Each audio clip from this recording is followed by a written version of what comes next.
Be Lietuvos mes esame niekas, dulkelės blaškomos vėjo, be šaknų, be vietos.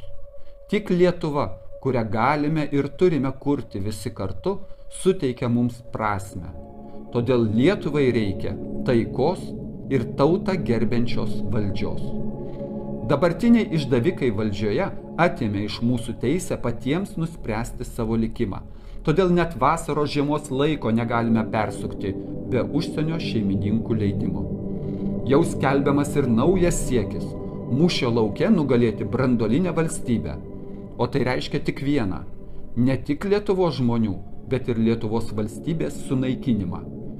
Ir šiame fone Lietuvos prezidentas bučiuoja Ukrainos vėliavą.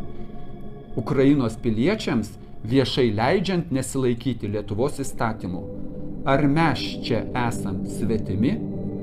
Mano siekis – sugrąžinti Lietuvą Lietuvos žmonėms, kad jie patys nuspręstų, ar atsisakyti Lietuvos savarankiškumo ir pasiduoti Briuselio biurokratų maloniai, ar ne.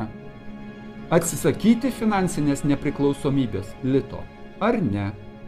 Dalyvauti agresyvaus karinio bloko NATO, siekiančio sunaikinti Rusiją veikloje, ar ne. Kariauti Amerikos proksi karą Ukrainos teritorijai, ar ne. Juk visi svarbiausi Lietuvos gyvenimo klausimai turi būti priimti Lietuvos žmonių. Dabar tokia teisė iš mūsų atimta.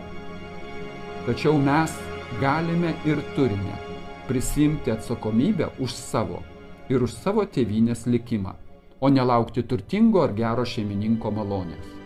Lietuva neparduodama ir neparsiduoda. Gana.